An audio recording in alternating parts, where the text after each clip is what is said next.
Assalamualaikum warahmatullahi wabarakatuh. Bagaimana kabarnya rekan sosiologi 79?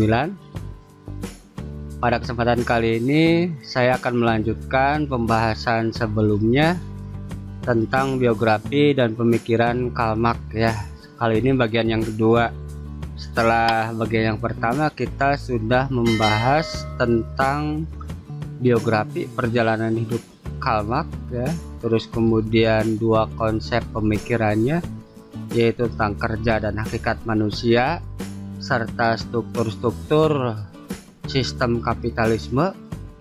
Pada kesempatan kali ini, pada bagian yang kedua, kita akan mencoba melanjutkan dengan membahas tema-tema penting dari pemikiran Karl Marx, diantaranya tentang teori alienasi, kemudian determinisme ekonomi, dan teori konflik sosialnya Karl Marx ya. Baiklah, kita mulai saja. Yang pertama, teori alienasi ya. Nah, dari gambar ilustrasi bisa dilihat bahwa setiap orang bekerja keras tapi tidak untuk dirinya sendiri ya. Setiap orang bekerja dengan sepenuh hati tapi tidak untuk kerja itu sendiri dan bukan dalam rangka merealisasikan kemanusiaan seorang manusia seperti yang diidealkan oleh Karl Marx ya. Tapi mereka bekerja demi sesuatu yang lain selain kerja itu sendiri, yaitu upah. Nah, ini sistem ekonomi kapitalisme yang dikritik oleh Marx ya. Seperti itu, teori alienasi. Asumsi teoritis dari teori alienasi ini, ada hubungan yang melekat antara kerja dan hakikat manusia. Sebagaimana sudah kita bahas sebelumnya bahwa manusia merealisasikan kemanusiaannya melalui kerja ya. Namun hubungan itu disesatkan oleh kapitalisme ya. Hubungan antara kerja dan realisasi atau perwujudan kemanusiaan seseorang tersebut disesatkan atau dihalangi atau disimpangkan oleh sistem ekonomi kapitalisme. Marx menyebut hubungan yang disesatkan itu sebagai alienasi. Kita tidak lagi melihat kerja sebagai pengungkapan suatu maksud ya, maksud kedirian seseorang ya. Tidak ada objektifikasi ya. Maksudnya objektifikasi ini perwujudan dari kemanusiaan seseorang ya, agar bisa dilihat kemudian mempengaruhi kesempurnaan diri seseorang atau mempengaruhi perubahan terus-menerus diri seseorang dan masyarakat menuju ke arah yang lebih baik. Sebagai gantinya kita bekerja sesuai dengan maksud sang kapitalis yang mengupah dan membayar kita ya. Jadi kita bekerja bukan untuk merealisasikan kemanusiaan kita, hanya semata-mata demi maksud sang kapitalis yang akan mengupah dan membayar kita dari hasil kerja kita. Bukannya sebagai tujuan itu sendiri ya, bukan tujuan dari kerja itu sendiri, yaitu ungkapan kecakapan manusia. Kerja di dalam kapitalisme disusutkan menjadi alat bagi suatu tujuan, memperoleh uang ya. Tujuannya semata hanya memperoleh ya benda lain yang dinamakan uang ya. Karena kerja itu bukan milik kita sendiri, ia tidak lagi mengubah kita ya. Tidak menyebabkan kita menjadi lebih baik terus-menerus dengan konsep kita bekerja. Sebagai gantinya malah kita yang teralienasi dari kerja kita, sehingga teralienasi dari hakikat manusia kita. Itu asumsi teoritis dari teori alienasi Karl Marx. Struktur yang mengalienasi. Nah, ini ya, demo buruh. Marx menggunakan konsep alienasi untuk menyingkapkan efek produksi kapitalis yang bersifat menghancurkan terhadap manusia dan terhadap masyarakat. Yang sangat signifikan adalah sistem dua kelas ya. Sistem kapitalisme ini pada gilirannya menciptakan sistem dua kelas, yaitu kelas kaum kapitalis yang mempekerjakan karyawan dan para kapitalis memiliki alat-alat produksi dan juga memiliki produk hasil akhirnya. Jadi sistem kapitalisme ini pada gilirannya ya membentuk dua kelas di dalam masyarakat, yaitu kelas kapitalisme ya, kapitalis pemilik modal yang memiliki alat-alat produksi, memiliki produk akhirnya gitu ya, akhir dari pekerjaan manusia. Seperti itu. Agar dapat bertahan hidup, para pekerja dipaksa menjual waktu kerja mereka kepada kaum kapitalis. Gitu ya. Struktur-struktur itu, khususnya pembagian kerja, adalah dasar sosiologi alienasi. Hasilnya, orang merasa aktif secara bebas hanya di dalam fungsi-fungsi hewani mereka. Makan, minum, menghasilkan keturunan ya. Hanya sebatas fungsi-fungsi biologis mereka yang tidak jauh beda seperti halnya hewan, yaitu makan, minum, dan menghasilkan keturunan. Sementara fungsi kemanusiaannya tidak bisa terrealisasikan karena adanya sistem kapitalisme ini. Di dalam proses kerja yang pada hakikatnya manusiawi, mereka tidak lagi merasa dirinya menjadi apapun selain sebagai hewan. Ya, seperti itu. Jadi tidak bisa merealisasikan kediriannya dengan dia bekerja. Tapi kerja tersebut hanya sebatas untuk mendapatkan upah ya, atau uang. Nah, ini ya gambaran dari pekerja atau buruh ya. Komponen dasar alienasi. Alienasi dapat dilihat mempunyai 4 komponen dasar. Di antaranya yang pertama, para pekerja dalam masyarakat kapitalis dialienasi dari kegiatan produktifnya ya. Jadi dia semata-mata bekerja bukan untuk dirinya sendiri, tapi untuk mendapatkan upah, dan hasil dari pekerjaannya itu untuk pemilik modal atau kapitalis. Yang kedua, para pekerja di dalam masyarakat kapitalis teralienasi bukan hanya oleh kegiatan-kegiatan produktif, tetapi juga dari objek kegiatan-kegiatan itu, produknya itu sendiri. Produk pekerjaan mereka bukan milik para pekerja, tetapi milik para kapitalis.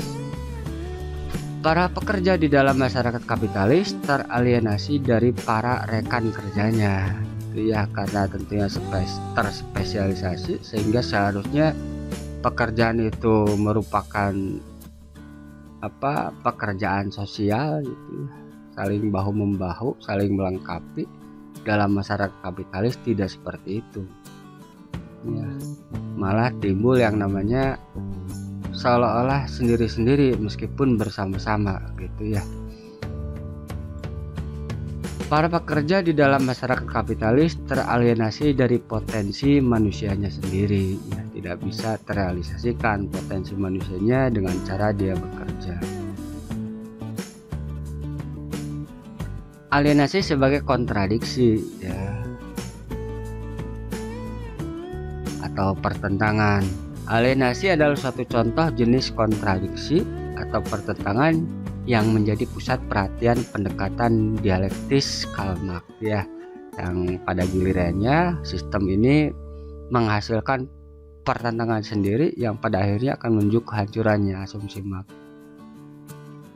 Ada suatu kontradiksi nyata di antara hakikat manusia yang didefinisikan dan ditransformasikan atau dirubah oleh pekerjaan, dan kondisi-kondisi aktual pekerjaan di bawah kapitalisme. Apa yang ingin ditekankan Marx ialah bahwa kontradiksi seperti itu tidak dapat dipecahkan hanya di dalam pikiran, tetapi dapat disudahi hanya melalui perubahan sosial. Jadi pertentangan antara konsep kemanusiaan seorang manusia dengan kondisi atau realitas kerjanya menghasilkan semacam kontradiksi yang tidak pernah bisa selesai dan hanya bisa selesai dengan cara melakukan perubahan sosial, kata Marx seperti itu. Nah, itu beres sedikit tentang teori alienasi Karl Marx. Berikutnya kita akan membahas tentang determinisme ekonomi. Determinisme ini artinya determinis ya, membelenggu ya, mendeterminasi.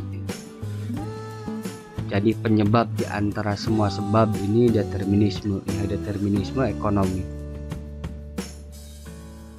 Ini ekonomi pasar bebas atau liberal. Asumsinya, Marx sering diasumsikan sebagai seorang determinis ekonomi, yakni dia menganggap yang paling penting adalah sistem ekonomi dan berargumen bahwa sistem itu menentukan semua sektor masyarakat lainnya, diantaranya sektor politik, agama, sistem ide, dan seterusnya. Jadi yang sangat esensial atau krusial di antara sistem yang ada dalam kehidupan masyarakat ini adalah sistem ekonominya atau mode produksinya. Dengan adanya sistem ekonomi yang dia sebut sebagai basic structure akan menentukan subsistem berikutnya, politik kah, agama, sistem ide, dan lain sebagainya. Jadi Marx menganggap bahwa ekonomi ini adalah hal yang paling penting, paling esensial dalam sistem kehidupan masyarakat yang menentukan sistem-sistem yang lainnya. Ekonomi mempengaruhi, sangat menentukan sistem politik ya, kebijakan dan lain sebagainya. Juga sangat menentukan agama gitu ya, sistem ide dan seterusnya. Maksudnya seperti itu. Nah, ini konsep dialektika Karl Marx ya.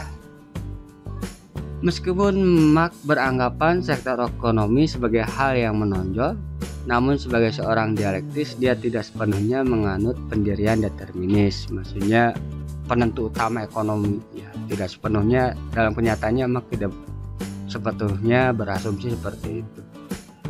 Karena dialektika dicirikan oleh pemikiran bahwa ada umpan balik terus-menerus ya, timbal balik terus-menerus antar berbagai subsistem ya.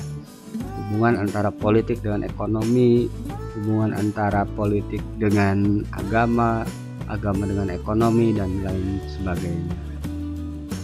Umpan balik terus-menerus dan interaksi mutual di antara sektor-sektor masyarakat yang beraneka ragam ya, saling mempengaruhi satu sama lain dalam sebuah jaringan yang dinamakan sistem masyarakat ya, seperti itu. Nah, ini Internasional Komunis kedua ya, aktivitas Karl Marx ya, sebelum kemudian menghasilkan karyanya Das Kapital kalau nggak salah ya. Determinisme ekonomi mencapai puncak pada teori-teori Marxian selama periode Internasional Komunis kedua di antara tahun 1889 dan 1914.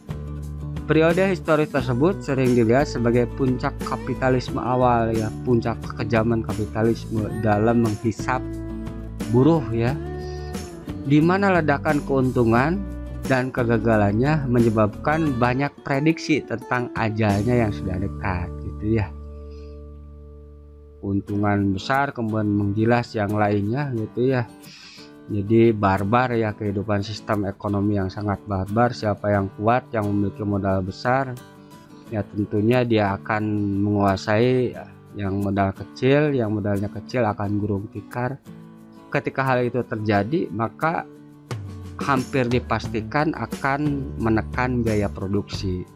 Dan biaya produksi yang bisa ditekan salah satunya dan yang paling utama adalah menekan upah buruh, sehingga kemiskinan di mana-mana, barang melimpah ya. Hingga dalam hal ini Marx menganggap bahwa sistem ini akan gagal, akan hancur dengan sendirinya, seperti itu ya. Nah, ini ya Determinisme ekonomi. Para Marxis yang percaya pada determinisme ekonomi melihat kemacetan kapitalisme sebagai hal yang tidak dapat dihindarkan. Menurut mereka, Marxisme mampu menghasilkan teori ilmiah mengenai kemacetan itu dan dengan keandalan prediktif ya, yang sama dengan ilmu eksakta dan ilmu alam. Jadi prediksi dari Karl Marx ya tentang kehancuran sistem kapitalisme yang akan diganti dengan sistem sosialisme atau komunisme dianggap sebagai hal yang ilmiah gitu ya, sama dengan sunatullah atau hukum yang mengikat keilmuan eksak ya atau ilmu alam. Nah, orientasi ilmiah ya, anggapan itulah yang mendatangkan kritik besar terhadap determinisme ekonomi yang berorientasi ilmiah gitu ya. Teori itu terus merusak dialektika dengan membuat pemikiran dan tindakan individual tidak signifikan. Jadi penafsiran tentang determinisme ekonomi ini bahkan kemudian didudukan dalam konteks ilmiah ya seperti ilmu alam, pada gilirannya malah mengabaikan sisi yang lain ya tentang tindakan dan pikiran manusia di dalamnya gitu, seperti itu ya. Jadi pada akhirnya kan menghasilkan kegagalan dari teori Marx itu sendiri atau prediksi tentang kehancuran kapitalisme itu sendiri atau prediksi Marx tentang revolusi proletariat ya, seperti itu. Nah, ini praktis teoritis ya. Ini demo buruh ya di Hong Kong kalau nggak salah.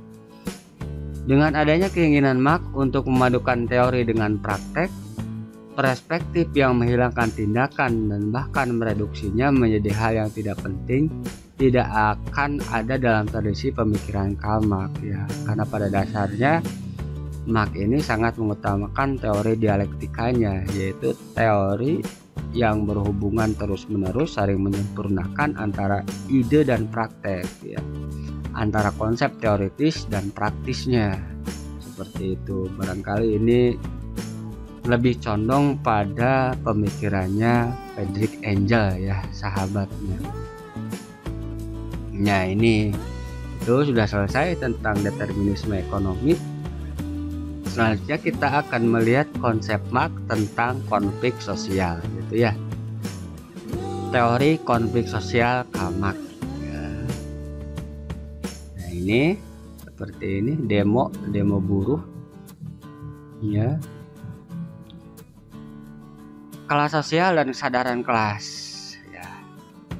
Sebagaimana kita ketahui, Karl Marx membagi kelas-kelas dalam masyarakat menjadi dua, yaitu kelas pekerja dan kelas pemilik modal. Marx memaksudkan kelas sosial sebagai suatu kelompok manusia yang berada di dalam situasi yang sama sehubungan dengan pengendalian mereka atas alat-alat produksi ya, berhubungan dengan alat-alat produksi ya. Marx membagi dua kelas sosial itu dalam konteks atau berhubungan dengan alat-alat produksi ya. Di dalam kapitalisme ada konflik kepentingan yang mendasar di antara orang-orang yang membayar buruh upahan atau disebut juga kaum borjuis ya, kaum kapitalis, dan orang-orang yang pekerjaannya diubah menjadi nilai surplus ya, atau kaum proletariat. Ini ada dalam bukunya Marx tentang Das Kapital, bagaimana akumulasi modal dalam kapitalis itu terjadi ya, yang disebut sebagai nilai surplus atau nilai lebih. Nah, ini ya. Kelas bagi Marx selalu didefinisikan sebagai dari segi potensinya untuk konflik ya. Kelas-kelas sosial itu selalu kontradiktif ya, satu sama lain karena berbeda kepentingan ya. Meskipun dalam satu sistem, para individu membentuk suatu kelas sejauh mereka berada dalam konflik bersama dengan orang-orang lain mengenai nilai surplus atau nilai lebih Nilai lebih, konsep nilai lebih ini adalah nilai dari hasil pekerjaan buruh yang dihisap atau tidak diberikan kepada buruh, namanya nilai lebih. Dan akumulasi dari nilai lebih ini menghasilkan yang namanya modal atau kapital yang semakin besar, yang pada gilirannya malah mencekik dari si buruh itu sendiri atau pekerja itu sendiri atau proletariat itu sendiri. Bagi Marx, suatu kelas baru ada bila orang-orang menjadi sadar atas hubungan mereka yang berkonflik dan kelas-kelas lainnya. Adanya kesadaran in group ya, bahwa kita senasib begitu. Bagi Marx ya, kelas itu cirinya adalah adanya kesadaran kelas, kata Marx, seperti itu ya. Nah, ini demo di luar negeri, Bolivia atau apa ya ini. Konflik kelas. Konflik di antara kaum borjuis dan kaum proletariat adalah contoh lain kontradiksi material yang nyata. Tidak ada satupun dari kontradiksi tersebut yang dapat dipecahkan selain dan mengubah struktur kapitalis. Jadi kontradiksi di dalam sistem kapitalisme ini tidak akan pernah bisa terpecahkan kecuali dengan mengubah sistemnya itu sendiri, kata Marx ya. Persaingan dan mekanisasi akan menggantikan para tukang ahli dan bahkan sebagian kapitalis pun akan didepak keluar melalui usaha-usaha membangun monopoli. Jadi masing-masing bersaing memperbesar modal atau kapital dengan cara melakukan monopoli, dan yang kalah modalnya kecil akan tergusur ya. Semua orang yang tergusur itu akan dipaksa turun ke jenjang kaum proletariat atau kaum buruh. Masyarakat akan semakin terpolarisasi ya, terbagi ya ke dalam dua kelas yang terus-menerus saling bertentangan. Ini asumsi dari Marx melalui konflik kelasnya. Nah, ini ya karyawan HP atau handphone Android ya. Pada akhirnya Marx meramalkan situasi masyarakat akan dicirikan oleh segelintir kaum kapitalis yang mengeksploitasi dan massa kaum proletar yang sangat banyak ya, tidak imbang. Hanya sedikit saja yang akan bertahan hidup ya dengan modalnya yang semakin besar dan yang lain gulung tikar. Dengan memerosokkan begitu banyak orang ke dalam kondisi macam itu, kapitalisme menciptakan massa yang menyebabkan penumbangannya. Itu ya, seperti itu. Ini asumsi dari teori konfliknya Marx. Sentralisasi kerja pabrik yang semakin bertambah dan juga penderitaan yang dirasakan bersama meningkatkan kemungkinan munculnya perlawanan terorganisir kepada kapitalisme.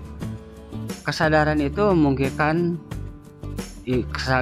kemungkinan besar menyebabkan revolusi sosial gitu ya, karena adanya segelintir orang yang bisa menguasai segalanya, yang didukung juga oleh negara, dan politiknya bisa jadi agama juga mendukung pemodal atau borjuis kapitalis ini dengan sebagian besar massa ya yang tidak imbang, akhirnya menyebabkan pemberontakan, kata Marx, atau disebut juga revolusi sosial. Nah, ini ya. Kemudian Marx mengasumsikan revolusi proletariat atau revolusi kelas terkalahkan atau kelas pekerja ya, kelas buruh ya, yang tergusur atau tersingkirkan dari persaingan, yang hanya memiliki kelas yang hanya memiliki tenaga ya untuk dijual dan ditukar dengan upah. Logika sistem kapitalis ialah memaksa para kapitalis untuk menghasilkan lebih banyak lagi kaum proletariat yang dieksploitasi, dan persis orang-orang itulah yang akan mengakhiri kapitalisme melalui pemberontakan mereka. Semakin banyak orang yang miskin gitu ya, karena persaingan kapitalisme.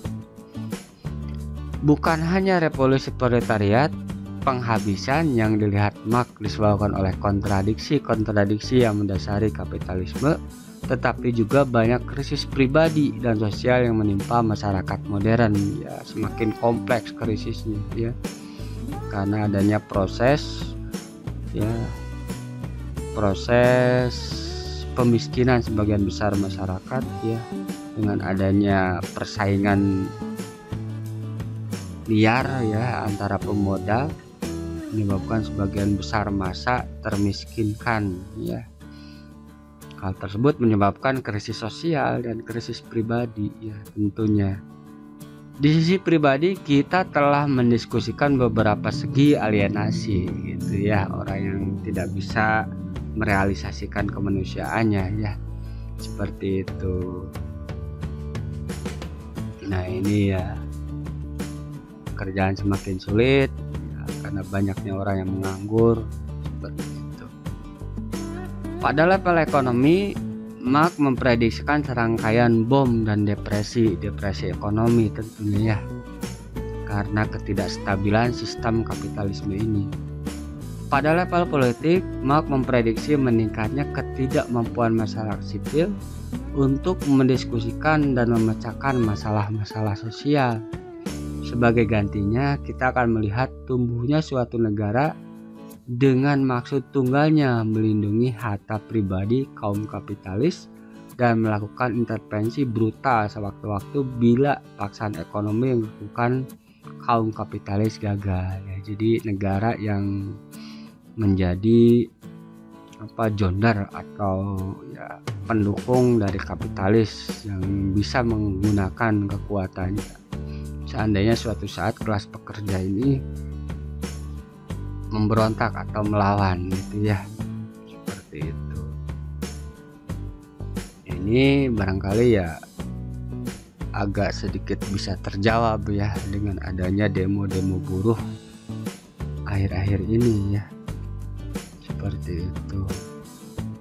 Yaitu pemaparan materi tentang Karl Marx, biografi Karl Marx dan beberapa konsep pemikirannya sudah selesai ya. Bila ada keinginan dari rekan sosiologi untuk membahas konsep Karl Marx yang lainnya yang tentunya sangat banyak ya, bisa ditulis di komentar ya. Untuk kesempatan kali ini saya cukupkan sekian. Bila taufiq wal hidayah. Assalamualaikum warahmatullahi wabarakatuh.